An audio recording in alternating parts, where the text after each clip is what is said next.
চালু হতে চলেছে দেবীপুর প্রাথমিক স্বাস্থ্য কেন্দ্রের ইনডোর পরিষেবা। পরিদর্শনে গেলেন বিধায়ক মধুসূদন ভট্টাচার্য। পূর্ব বর্ধমান জেলার মেমারি থানার অন্তর্গত দেবীপুরে রয়েছে একটি প্রাথমিক স্বাস্থ্য কেন্দ্র। বাম আমলে তৈরি হওয়া এই স্বাস্থ্য কেন্দ্রে বিগত দিনে 10টি শয্যা বিশিষ্ট ইনডোর পরিষেবা চালু থাকলেও বর্তমানে দীর্ঘদিন ধরে বন্ধ রয়েছে পরিষেবা। পুনরায় যাতে আবার এখানে 10 শয্যা বিশিষ্ট ইনডোর পরিষেবা চালু হয় তার জন্য মুখ্যমন্ত্রীর কাছে আবেদন করেছিলেন মেমারি বিধানসভার বিধায়ক মধুসূদন ভট্টাচার্য। এদিন বিধায়ক বলেন তার সেই আবেদনে সাড়া দিয়েছেন মুখ্যমন্ত্রী। কিছুদিন পরেই শুরু হবে এখানে ইনডোর পরিষেবা। বিধায়ক জানান এই সুস্বাস্থ্য কেন্দ্রটির ইনডোর পরিষেবা চালু হলে দুর্গাপুর, দেবীপুর, হুগলির পান্ডুয়া ব্লকের বেশ কিছু জায়গা, কাল্লার থানার বেশ কিছু অঞ্চলের মানুষ উপকৃত হবেন। এই নিয়ে ইতিমধ্যে জনস্বাস্থ্য দপ্তরের প্রধান সচিব নারায়ণ স্বরূপ নিগম মহাশয়কেও আবেদন জানিয়েছেন বিধায়ক মধুসূদন ভট্টাচার্য। এলাকাবাসীর দাবি, হাসপাতালে সপ্তাহে 3 দিন ডাক্তার থাকেন। যদি প্রত্যেক দিন ডাক্তারবাবুর বসার ব্যবস্থা করা হয় তাহলে আরও উপকৃত হবেন এলাকার মানুষেরা। প্রতিনিধি মৃত্যুঞ্জয় যশোর রিপোর্ট, সুন্দর বাংলা নিউজ। তখন আমাদের হসপিটাল খুব ভালো পজিশনে ছিল। এবার আর কি আপনার যখন আর কি যুদ্ধফ্রন্ট সরকার এলো আমাদের হসপিটালে সব গ্রাস করে সমস্ত ডাক্তার থাকতেন না বা নার্সরা কেউ থাকতেন না, যে যা খুশি চলে যেত। বর্তমানে চিকিৎসা পরিষেবা কেমন? পরিস্থিতি আমাদের এখানে খুব ভালো। তবে সপ্তাহে 3 দিনের জায়গায় যদি সপ্তাহে 7 দিন যদি ডাক্তার থাকে খুবই ভালো হয়। প্রচুর রুগী হয়। আপনি কি চিকিৎসা করাতে এসেছিলেন? হ্যাঁ, আপনি কি চিকিৎসা করাতে এসেছিলেন? চোখের ডাক্তার দেখাতে এসেছিলাম একবার, আর আমি ওই কদিন খুব কাশি একবার ডাক্তার দেখাতে এসেছি, হার্টের পেশেন্ট। পরিষেবা এখানে ভালো পেলেন? হ্যাঁ, এইসব আমরা খুব ভালো পাই। আগামী দিনে এই হসপিটালটা 10টা বেড হচ্ছে, হ্যাঁ, কি বলবেন এটা? এগুলি বলতে খুবই ভালো হয়, কেন বহু এখানকার রুগীরা বা ডেলিভারি রুগীরা আসতো, রাত 1টা 1:30টার সময় আসতো রুগীরা ডেলিভারি নিত। আমরা যখন আর কি ভলেন্টিয়ার ছিলাম গ্রামে, তখন রাত 1টা থেকে আসতো, তখন খাবার ছেড়ে আসতে ওই গাড়ি করে। আপনার নাম কি বলুন? আমার নাম ভক্তিপদ ঘোষ, বাড়ি? বাড়ি নিশিরার বাড়ি। খুবই ভালো লাগছে নতুন করে আবার এই পরিকল্পনা আমাদের অনুপ্রেরণা আবার নতুন করে শুরু হচ্ছে। তার জন্য আমরা সবাই খুবই খুশি এবং আমাদের এলাকার গ্রামবাসীরা সমস্ত আশা করি সবাই আনন্দ অনুভব করছেন এবং সঙ্গে আপনি আছেন, আশা করছি যার জন্য হয়তো আরও তাড়াতাড়ি আমাদের এটা শুরু হচ্ছে। তা আমাদের খুবই ভালো লাগছে যে যেন ভবিষ্যতে যেন আমরা আরও কিছু বেশি ভাষা এখানে করতে পারি। এর জন্য আমাদের মাননীয় মুখ্যমন্ত্রী মমতা বন্দ্যোপাধ্যায়কে অসংখ্য ধন্যবাদ। ঠিক তাকে কৃতজ্ঞতা জানাই আমরাও, কেননা সহযোগিতায় মাননীয় মধুসূদন ভট্টাচার্য, আশা করি বিশেষত ওনার অনুপ্রেরণাতেই আমরা এতদূর এগোতে পেরেছি আজকে। ঠিক। আপনার নাম? সুকুমার অধিকারী। আজকে কোথায় এবং কি করতে এসেছিলেন?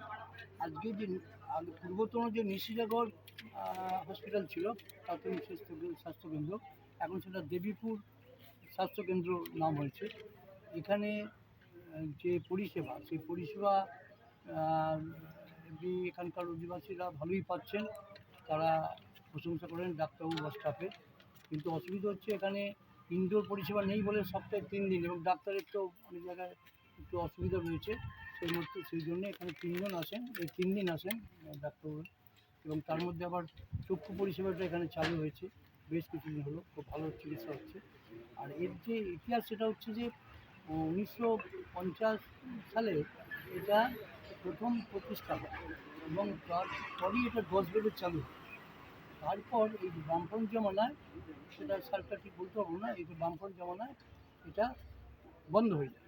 তা বন্ধ হয়ে যায় মানে এখানে একটা মানে কত 15-20 কিলোমিটারেরও বেশি রেডিয়াসে এখানে চিকিৎসা হয় এখানে। তো তারা সবই অসুস্থ হলে তাদের হয় মেমারি যেতে হয়, প্রাইভেট চিকিৎসার জন্য আশ্রয় নিতে হয়। মোট কথা খুব হয়রানির মধ্যে থাকতে হতো। বারবার এখানে চেষ্টা চরিত্র করে বা এখানে যে বিকাশ সিনহা রয়েছে, সে এই গ্রামেরই বাড়িটা, তারও তৎপরতায় এবং গ্রামবাসীদের উদ্যোগে, আমাদের সকলের সহযোগিতায় আমরা মাননীয় মুখ্যমন্ত্রীর দৃষ্টি আকর্ষণ করি, ডক্টর চন্দ্রিমা ভট্টাচার্যের দৃষ্টি আকর্ষণ করি, আমাদের স্বাস্থ্য সচিব নারায়ণ স্বরূপ নিগম, তার সংলাপন নিয়েছিলাম গত সপ্তাহে মাননীয় স্বাস্থ্যমন্ত্রী ডক্টর চন্দ্রিমা ভট্টাচার্য এবং নারায়ণ স্বরূপ নিগমের সঙ্গে আমরা কথা বলেছিলাম। এবং মেমারি হাসপাতাল এবং এই হাসপাতাল দুটোরই আপনারা জানেন যে খুব চাহিদা। মেমারি হসপিটালটা 100 বেড আছে, সেই 100 বেডের যেটা অ্যাডিশনাল ইউনিট যেটা হয়েছে খুব শীঘ্রই চালু হবে, সেটা যদি তাড়াতাড়ি হয় তাহলে আমাদের মেমারি বিধানসভা সহ ওখানে মন্তেশ্বর, কালনা, জামালপুর এদের বর্ডার কিছুটা আমরা ইয়ে পাবো, এরা চিকিৎসা পাবে, সেই হিসেবে সুবিধা হয়। তো রেগুলার গড়ে ওখানে হাজারের বেশি আউটডোর পেশেন্ট হয় ওখানে মেমারিতে। এখানেও ঠিক তাই, এখান তো অনেক মেমারি থেকে অনেকটা দূরে, সবাই মেমারিতে যেতে পারেন না। এখানেও রেগুলার 100-150 তো বটেই রুগী এখানে চিকিৎসা পাচ্ছে। কাজেই এখানকার লোকেরা আরও চিকিৎসার সুযোগ পাবে যদি ওই 10টা বেডটা চালু করে দেয়। এবং এখানকার চাহিদা খুব, এখান থেকেই রুগীরা যায় মেমারি হাসপাতালে রেগুলার প্রায় 200-250 চিকিৎসা করে। তা কাজেই এইটা মাননীয় মুখ্যমন্ত্রী তিনি উপলব্ধি করেছেন এবং তিনি তো মেমারির জন্যে সবসময় হাত বাড়িয়ে দিয়েছেন, আশীর্বাদ করেছেন বিভিন্ন ক্ষেত্রে, তার অসীম দয়া। এই ক্ষেত্রে আমরা গত সপ্তাহ যে যাদের সঙ্গে যোগাযোগ করেছিলাম ডক্টর সঞ্জয় দত্ত এবং নারায়ণ স্বরূপ নিগমের সঙ্গে, তারাও কথা দিয়েছেন যে খুব তাড়াতাড়ি হবে এবং এই 10 বেডে এসে চালু হবে। মেমারিতেও কতদিন চালু হবে। আমরা এখান থেকে তাদের কৃতজ্ঞতা প্রণাম জানাচ্ছি তাদের।